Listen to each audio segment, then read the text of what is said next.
He wasn't supposed to be a dictator, just another faceless party man. But somewhere along the way, Xi Jinping stopped playing by the old rules and started rewriting them. What came next would change not only his legacy, but China itself. How did it happen, and what was the price?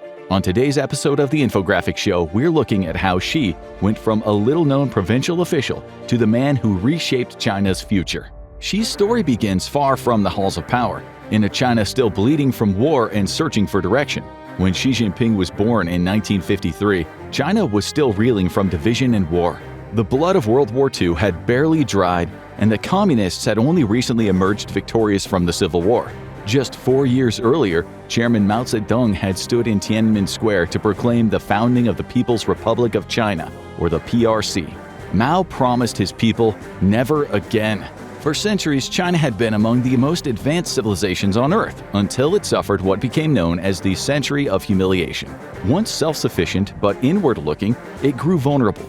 After the Opium Wars, foreign powers carved up its territory, and decades later, an 8-nation alliance looted and humiliated the country during the Boxer Rebellion.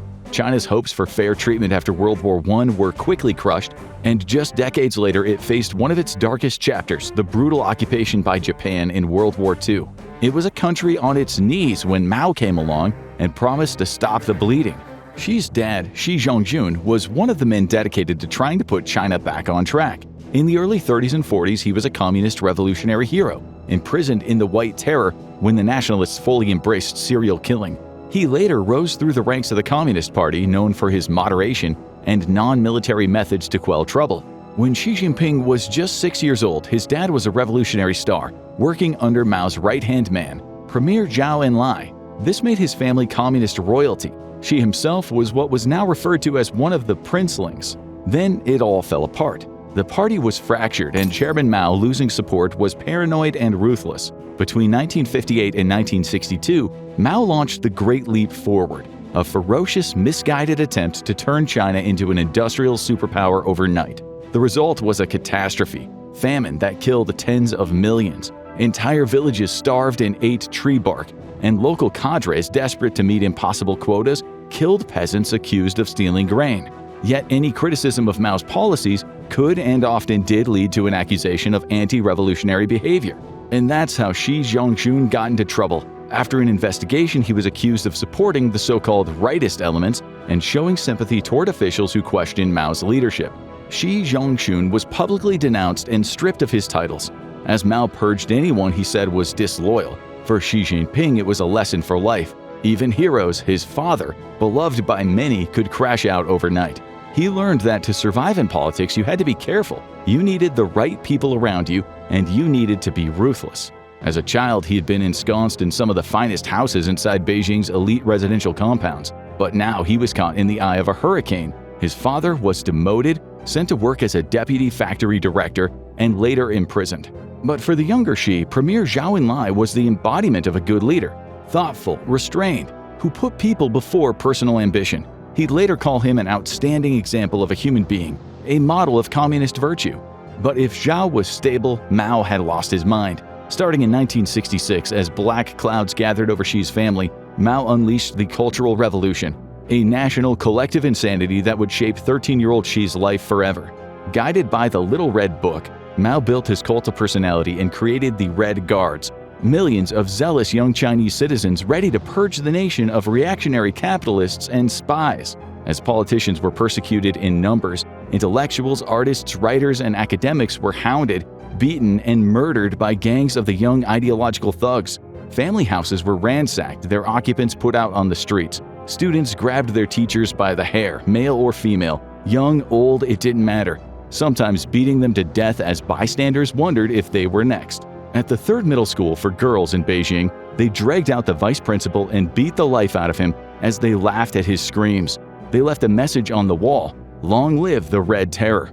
Tens of millions suffered, maybe 1 to 2 million killed. Families turned on families, neighbors on neighbors. Quite often, the accused were merely the victims of a personal grudge.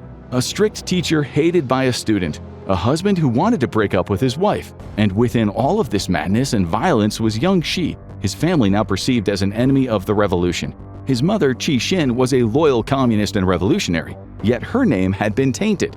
She refused to denounce her husband, so she was publicly humiliated. Xi's sister, Xi Jinping, died amid the chaos, though no one knows exactly how. She may have been killed by the Red Guards or by her own hand, choosing death over the torture that was coming. Xi himself was re-educated, sent to the countryside to dig ditches, repair roads, build dams, and live in caves, alongside others who had been banished. One of his last memories of Beijing was being paraded on stage with his mother as crowds jeered and spat. Traumatized, he learned to live by his wits. With barely any food to eat, without electricity or transportation, he was stuck. But he wasn't finished. In his cave, he had read each night by kerosene lamp. He never played poker with the boys. He wasn't interested in girls. He just read and smoked cigarettes, according to Lu Haosheng, a farmer who knew him. Like his father, he was determined to make something of himself. By age 18, he joined the Communist Youth League. In his early 20s, Xi applied to the Communist Party 9 times and was rejected each one, punished for his father's supposed crimes. He could have resented the party, but Xi didn't turn away from it. He embraced it. By 1974, he'd finally become an official party member, landing a role as a branch secretary. A year later, he was studying chemical engineering at Beijing's Tsinghua University. After graduating in 1979, he spent 3 years as a personal secretary to Zhang Biao, a former friend of his father, and vice premier and minister of national defense in the central Chinese government.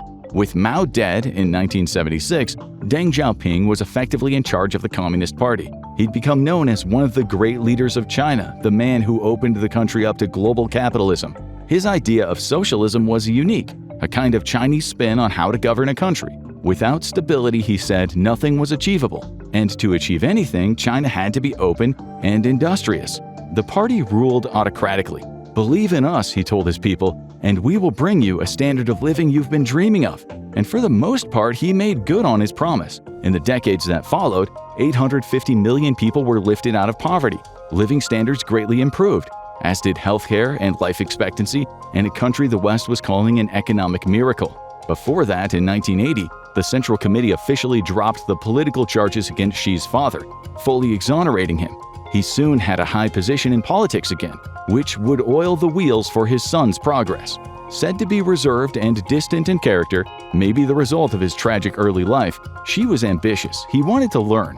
In 1985, aged 32, serving as a local party secretary in Hebei province, he got on a plane with a 5-person delegation and headed to the land of opportunity, the USA. He stayed with a farming family in Iowa, studying American agriculture and food production, experiencing what he later said was the kindness of ordinary Americans. Those days, he would say, were unforgettable.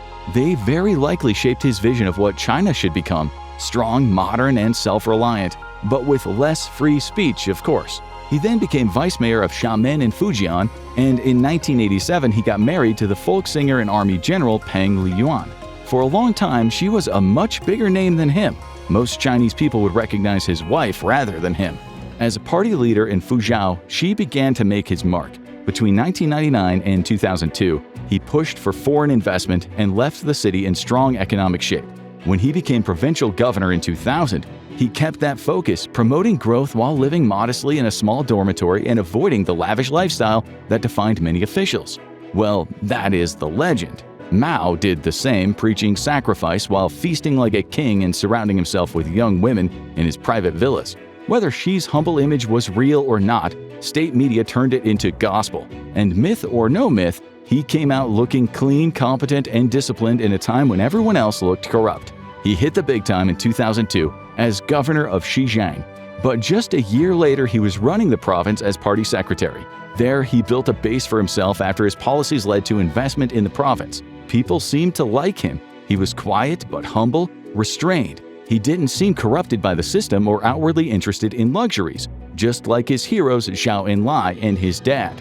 His winning mentality and seeming honesty landed him the job as party secretary in Shanghai. The city had been rocked by a pension fund scandal that Chinese media called the worst corruption scandal in decades. Senior officials had mismanaged nearly $900 million.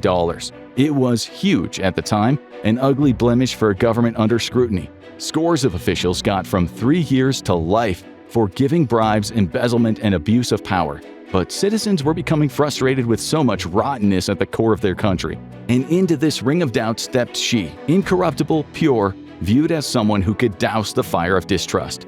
In 2012, he made the rounds in the USA, meeting with President Barack Obama in Washington and visiting Los Angeles, where Xi saw homelessness mixed in with conspicuous consumption and high-grade heroin. Chinese media would soon start talking about the dangers of Western values, and they had a point, but the critique served as propaganda, which would one day consolidate Xi's power. To many Chinese people, he looked almost perfect, wise, traditional, but modern and cosmopolitan, as Chinese media called their country a beacon of stability across the globe. And he knew how to work a crowd. Then he shot to the role of General Secretary of the Communist Party and Chairman of the Central Military Commission. Suddenly, he was giving speeches that sounded, well, kind of like Obama.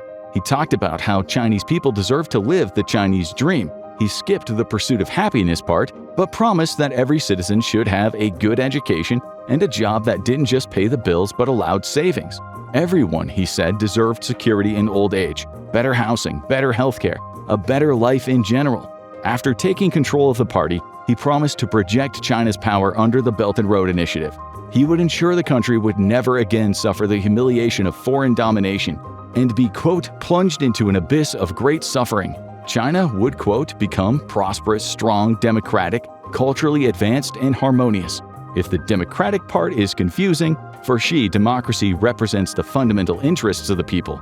He meant they would be consulted about policies, not that they would get to vote on who led them, so democracy, Chinese style. Citizens, Xi said, only needed to live by national spirit, patriotism, and hard work, and he promised to weed out corrupt politicians once and for all. But here's the thing. His crusade against corruption, what he called caging tigers, as well as trapping flies, could be construed as a purge. Mao never told his people he was consolidating power or silencing critics through violence. He called it revolution, all for the common good.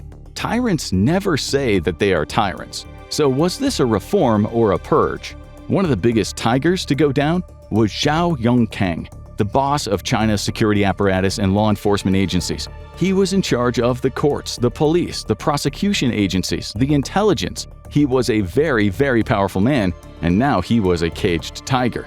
The highest-ranking official in the PRC ever to be arrested for corruption. The charges included taking about $20 million in bribes. He was also said to have deliberately revealed state secrets. A lot of Chinese people rejoiced. During his time at the top, he had crushed dissent for what he called preserving social stability. But that involved heavy doses of tyranny, helping him and his inner circle to secure bribes from those they intimidated. Was he guilty? It seems so. He admitted it, but of course he would if he wanted to save his family.